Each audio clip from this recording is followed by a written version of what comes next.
Sob o sol implacável, Elias viaja pelo deserto árido, com suas roupas simples oferecendo pouco alívio. Cada passo é um testemunho de sua determinação, embora o cansaço se grave em seu rosto. A voz de Deus o guia. O deserto infinito se estende diante de Elias, uma tela de dificuldades e propósito divino. Seu corpo cansado segue em frente, impulsionado pela promessa, ecoando em sua mente. O calor escaldante parece testar sua determinação, mas seu espírito permanece inabalável. Elias chega à margem do rio, o ar vibrante com a presença de corvos circulando. Corvos descem, oferecendo pão e carne a Elias. Elias ajoelha-se, bebendo profundamente do rio enquanto expressa sua gratidão a Deus. Elias, nutrido pelo rio e pelos presentes dos corvos, volta o rosto para o céu, uma oração silenciosa em seus lábios. Sob o sol escaldante, Elias chega aos portões da cidade, sua figura silhuetada contra a paisagem árida e austera. Uma viúva solitária trabalha sob o calor opressivo, juntando lenha com mãos cansadas. Elias se aproxima, sua voz um apelo gentil no ar abafado. Você poderia, por favor, me dar um pouco de água e pão? Com o rosto marcado pelo desespero, a viúva responde. A voz mal um sussurro.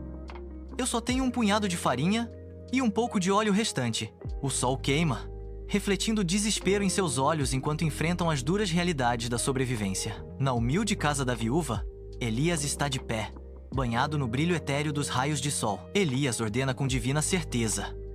Faça um bolo para mim primeiro, depois para você e seu filho. Prometo que a farinha e o azeite não acabarão. A viúva, dividida entre a dúvida e a fé, acena em concordância hesitante. A viúva obedece, começando a preparar o bolo com mãos trêmulas. Um milagre sussurra pela humilde cozinha. O filho da viúva jaz imóvel, a vida extinta, deixando um vazio preenchido apenas com o pesado silêncio da morte. O desespero consome a viúva enquanto ela se vira para Elias em angústia. É sua culpa. Você trouxe isto sobre nós. Elias permanece resoluto em meio à tristeza da viúva, sua voz um farol de esperança. Não se desespere. Eu ajudarei. A dor permeia a sala. Um peso tangível que oprime enquanto a viúva desmorona, sobrecarregada por sua perda devastadora. Elias confronta o rei Acabe em meio à terra castigada pelo sol. Sua silhueta um desafio marcante à autoridade do rei. Sua acusação ecoa com convicção inflexível. Você é o culpado pela seca que assola esta terra. O desafio de Elias corta o calor opressivo. Eu desafio você a reunir os 450 profetas de Baal no Monte Carmelo. O peso das palavras de Elias paira pesado no ar. Uma luva atirada diante do rei e seus falsos profetas. No Monte Carmelo, um mar de rostos se volta para uma figura solitária. Elias está sozinho. Os 450 profetas de Baal alinhados diante dele. A voz dele corta o silêncio. Um desafio lançado aos falsos deuses. Eu desafio vocês a invocar Baal para acender um sacrifício. Os profetas de Baal olham uns para os outros, uma antecipa nervosa enchendo o ar. Elias espera pacientemente, seu olhar firme enquanto observa os profetas de Baal. Sob o implacável sol da tarde, os profetas de Baal se contorcem e lamentam, suas vozes roucas de desespero. As horas passam, marcadas apenas pela dança frenética e pelos rastros carmesins de ferimentos auto-infligidos. O silêncio responde aos seus apelos, os céus impassíveis à sua fervorosa demonstração. Elias observa, com um toque de escárnio nos olhos, enquanto desafia. Grite mais alto. Os profetas de Baal continuam seus gritos frenéticos, sua fé inabalável apesar do silêncio ensurdecedor vindo de cima.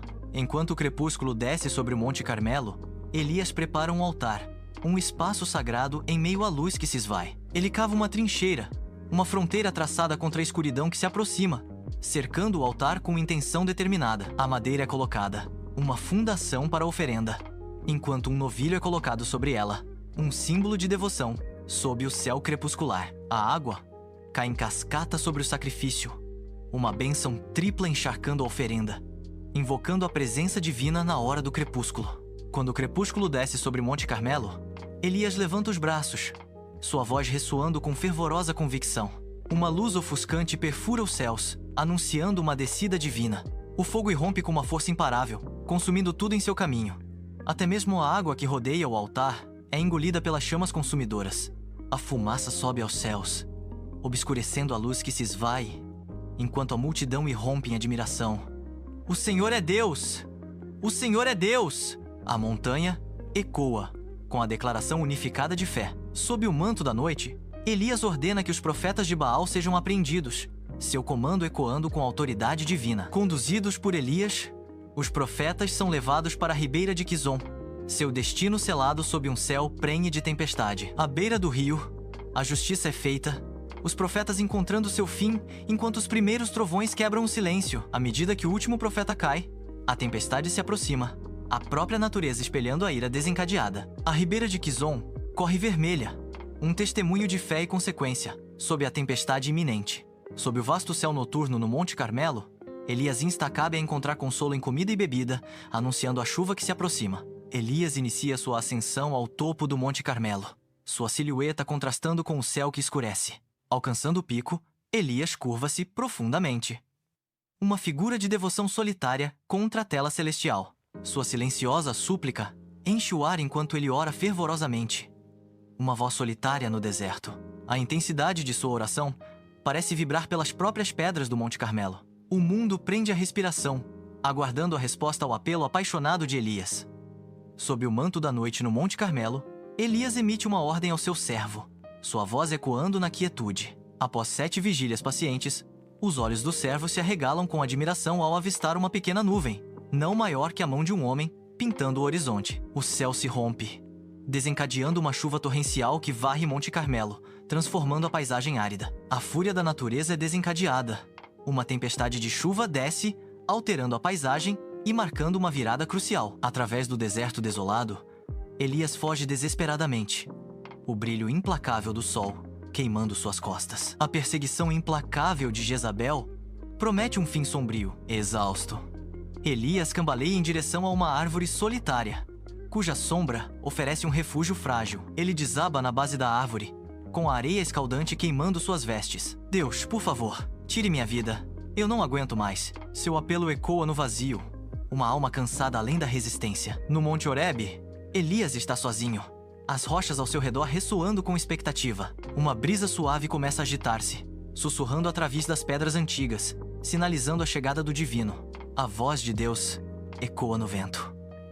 Unge Hazael como rei sobre a Síria, Jeú como rei sobre Israel, e Eliseu como teu sucessor. Elias inclina a cabeça, aceitando a ordem divina.